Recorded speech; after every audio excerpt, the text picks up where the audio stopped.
उत्तराखंड में इन दिनों चारों तरफ तबाही का मंजर है। सैकड़ों हेक्टेयर जंगल खाक हो चुके हैं और आग है कि थमने का नाम नहीं लेती।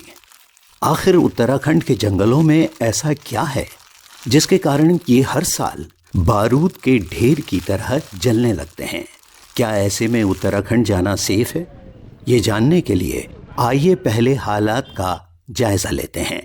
तो हालात ये हैं कि हल्द्वानी से पहाड़ों की ओर चढ़ते ही आप धुएं की गंध महसूस करेंगे। जिन पहाड़ों की पहचान अपनी साफ सुथरी आबो हवा से है, वहां कार्बन उत्सर्जन अचानक 17 गुना बढ़ जाए तो आप उस भयंकर मंजर का तस्वुर कर सकते हैं। नैनीताल से लेकर पिथौरागढ़ जिले के सीमांत गांवों तक आसमान में धुंध नजर आ रही है। नैनीताल जिला लेक डिस्ट्रिक्ट के रूप में मशहूर है। यहाँ कई छोटे बड़े तालाब हैं।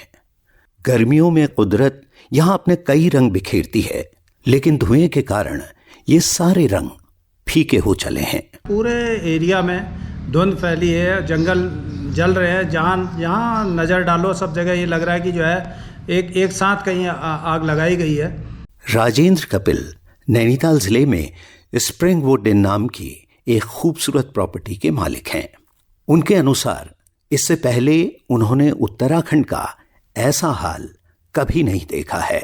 वन्य जीव जो है भाग के सड़कों के किनारे हमें जो है आजकल जानवर दिखने को मिल जा रहे हैं, क्योंकि जंगलों में आग लगी है। उनके पास बचने का कोई सहारा है नहीं।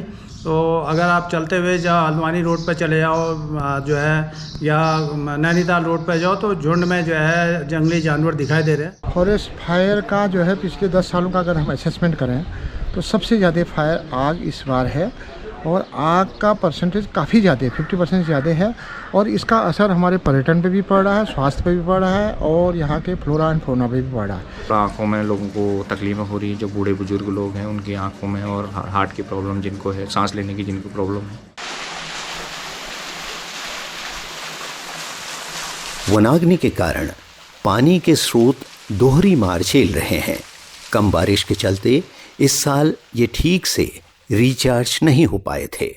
जंगल की आग के कारण अब इनका वजूद खतरे में है। पिछले 5 साल में अगर देखें तो बर्फबारी का परसेंटेज लगातार डाउन हो रहा है। इस बार अन्य वर्षों की भांति बिल्कुल कम बर्फबारी हुई है। बारिश तो बिल्कुल हुई। जनवरी फरवरी का महीना बिल्कुल सूखा रहा। फरवरी के बाद थोड़ी बहुत बर्फबारी हुई। यहाँ के जो पानी के जल स्रोत हैं वो पूरी तरह से लगभग कुछ नदियाँ, जैसे भूमका पानी नदी जो मुंशियारी का पानी का मेन स्रोत था, वो सूख गया है। तो इसलिए पानी की समस्या बहुत ज़्यादा है। आगे जाके अगर यही रहा तो आगे जाके त्राही होगी। मैं पिछले 1 साल से यहाँ पे काम कर रही हूँ। पिछले साल तो काफ़ी बारिश हुई थी, पानी की कोई दिक्कत नहीं हुई थी जहाँ पे मैं रहती हूँ। इस बार बहुत दिक्कत हो रही है। अभी 1 हफ्ते से पानी बहुत कम हो गया है नलों में मतलब पानी आ ही नहीं रहा है। ये नौले वगैरह से लोग पानी भरते हैं, वही काम चला रहे हैं।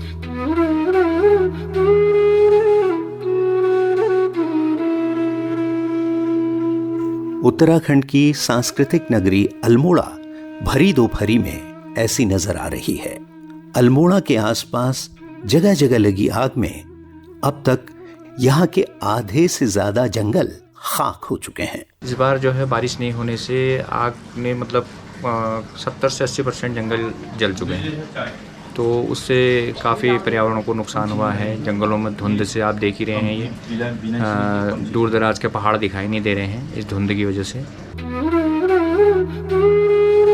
मुंशियारी से पंचाचूली का शानदार मंजर दिखाई देता है, लेकिन धुएं के गुबार में पंचाचूली को ढूंढ पाना मुश्किल हो गया है।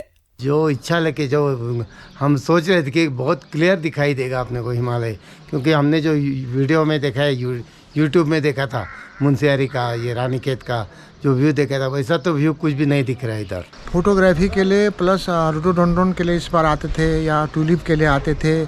मुंशियारी में जो है खलिया टॉप में जो है 50 से ज़्यादा वैरायटियाँ रोडोडोंड्रोन की हैं, उसके फोटोग्राफी के लिए आते थे। वो भी इस बार हताश हो रहे हैं। और दूसरी बात वो ये कह रहे हैं कि उस तरह का जो हम सोच के आए थे वो हमको कुछ नहीं मिला, इसलिए हम दूसरी घाटी की तरफ जाते हैं। जो हमारा उत्तराखंड है हरियाली के लिए फेमस है। यहाँ के फ्लोरा फौना और ये वाइल्ड लाइफ के लिए इसको बड़ा पसंद, लोग टूरिस्ट जो है फॉरेनर्स भी बड़ा पसंद करते हैं। बट अब आपको अगर जब यहाँ आ रहे हैं और आपको जले हुए जंगल दिख रहे हैं तो ऑब्वियसली जो है लोग निराश होंगे और वो जिस उद्देश्य से यहाँ है उनका उद्देश्य पूरा नहीं हो पा रहा और वो जाके जो है एक नेगेटिव मार्केटिंग करेंगे कि नहीं, वहाँ इस समय जाना जो है सेफ नहीं है। कई पर्यटक अपनी बुकिंग कैंसिल करवा रहे हैं। हमारे वहाँ जो है बुकिंग का परसेंटेज मैं मानूँ तो 22 से 23% तो मेरे अपने पर्सनल होटल के हैं। मैं होटल संघ का अध्यक्ष हूँ, तो अध्यक्ष होने के नाते मैं आपको बताऊँ, कस्टमर जो इसकी बुकिंग थी वो सबसे पहले ये पूरा धुंध कितना है, अगर हम सच बोल रहे हैं कि धुंध है तो वो बुकिंग कैंसिल कर देगा, जिससे हमको आर्थिक नुकसान बहुत ज़्यादा हो रहा है। अभी यहाँ पर जो है जो हमारा सीज़न है मई जून का 2 महीने का जो एक टूरिस्ट सीज़न होता है, इसमें लोगों को एक गलत मैसेज जाएगा कि नहीं अभी जाना नहीं है, क्योंकि वहाँ पर की स्थिति ठीक नहीं है। लेकिन इस आग के लिए आखिर जिम्मेदार कौन है? फॉरेस्ट फायर के लिए वन विभाग का सिस्टम हम मानते हैं। वन विभाग अपना जो है इसके हर साल फॉरेस्ट फायर होता है, पर तैयारी कुछ भी नहीं करता है। जब आग लगती है तब कहता है कि चलो जब बुझाते हैं, तब तक सब सुहा हो जाता है या इतना बड़े एरिया में फैल जाता है कि बुझाना मुश्किल होता है। जब हमने लोगों से पूछताछ की तो अधिकतर लोगों का मानना था कि ये सड़क पर जलती बीड़ी सिगरेट फेंकने का नतीजा है। कुछ लोगों ने बताया कि नई घास के लिए कई बार गांव वाले भी जंगलों में पिरूल यानी चीड़ की पत्तियां जला देते हैं। कुछ लोगों का मानना था कि जंगल में आग खुद ब खुद लग सकती है। अपने आप नहीं लगती है आग, अपने आप का इतना टेम्परेचर नहीं होता है इन जंगलों में। यहाँ क्या होता है, जैसे गाड़ी चल रही है गाड़ी, तो उसमें पैसेंजर लोग बैठ रहे हैं, किसी ने सिगरेट पी गाड़ी से बाहर फेंक दी, उसने लगा दिया। कभी कोई क्या होता है कि खेतों में लोग आग वाग जलाते हैं, हमने वहाँ से चिंगारी उड़ के आई तो दूर ये जो चीड़ का जंगल होता है हमारा, इसकी जो पत्तियाँ होती है बहुत हाई फ्लेमेबल होती है, बहुत जल्दी आग पकड़ लेती है। यहाँ का एक प्रचलन है कि अगर सूखे घास पर आग लगा देते तो जो घास नहीं उगेगी वो हरी घास उगेगी, जो अच्छी घास होती है और कोमल होती है, तो उसके चक्कर में भी गांव वाले करते हैं। तो अब गांव वालों को तो टीच करने का या गांव वालों को समझाने का मेन करिया वन विभाग का या वन पंचायतों का है। वन पंचायत इस पर कोई प्रोग्राम नहीं करती, कोई कार्य नहीं करती है कि गांव वालों को टीच कर समझाएं कि इस फॉरेस्ट फायर से जो है ये नुकसान है करके, तो नहीं लगाएंगे। कारण कई हैं, चिंगारी कहीं से भी आए, लेकिन एक चीज कॉमन है और वो है पिरूल यानी चीड़ की पत्तियां। लंबी और नुकीली इन पत्तियों के ऊपर कुदरत ने वैक्स की कोटिंग की है ताकि ये कम पानी में भी हरी भरी बनी रहें। लेकिन जब ये सूख कर नीचे गिरती हैं तो बारूद का ढेर बन जाती हैं। ऐसे में सिर्फ एक चिंगारी पूरे जंगल को जलाने के लिए काफी होती है। चीड़ की लकड़ी भी बहुत ज्वलनशील होती है क्योंकि इसमें लीसा पाया जाता है जो पेट्रोल की तरह आग पकड़ता है।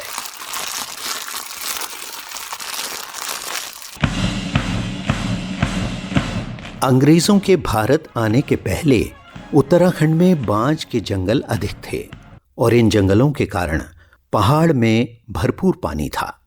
लेकिन अंग्रेजों ने बांज की लकड़ी को जलाने और कोयला बनाने के लिए इस्तेमाल किया। दूसरी ओर लीसे के उत्पादन के लिए उन्होंने चीड़ के जंगलों को फैलने दिया। जानवरों के चारे के लिए स्थानीय लोगों ने भी बांज के जंगलों को बहुत नुकसान पहुंचाया। ओरिजिनली चीड़ का पेड़ पहाड़ों के धारों में होता है और जो हिल साइड होता है और घाटी होती है उसमें बांज का जंगल होता है। अब बांज का जंगल तो सब काट के गायों को खिला दिया, सब नष्ट कर दिया और अब चीड़ का जंगल फैल गया। तो अब चीड़ का जंगल ही बचा क्योंकि चीड़ के जंगल का कोई इस्तेमाल नहीं होता है। आप उस पर लकड़ी पर अगर खाना पकाएंगे तो रोटी जल जाएंगी, पूरे बर्तन काले हो जाएंगे, इतना उसमें लीसा होता है, बहुत तेज़ आंच देता है, कोयले बनाता नहीं है, तो लकड़ी उसकी कोई काम की नहीं है। उसके पत्ते आप जानवर को नहीं खिला सकते, उसमें इतना लीसा होता है। उसको पत्ते अगर आप जानवरों के नीचे डालेंगे और गोबर के साथ मिला के खेतों में डालेंगे, एसिडिटी बढ़ जाएगा आपके खेत का, तो हर तौर से नुकसान है उसमें।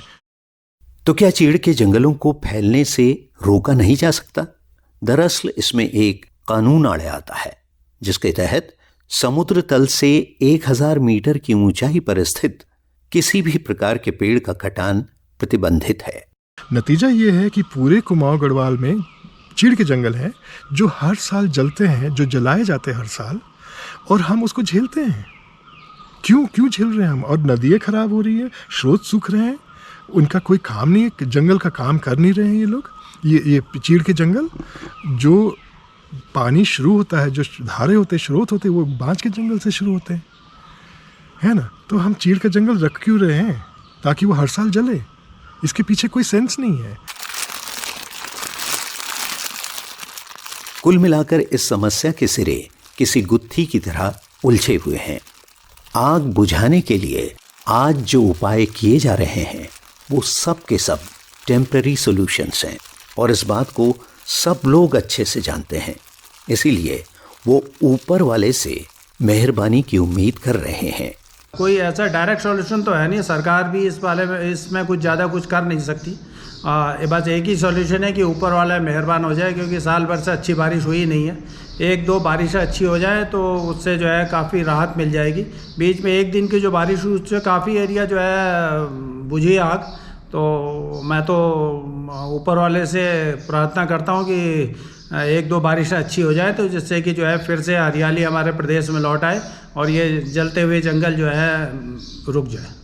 तो यदि आप उत्तराखंड आना चाहते हों तो एक अच्छी सी बारिश के लिए दुआ कीजिए, और इसके कबूल होते ही बेखौफ चले आइए।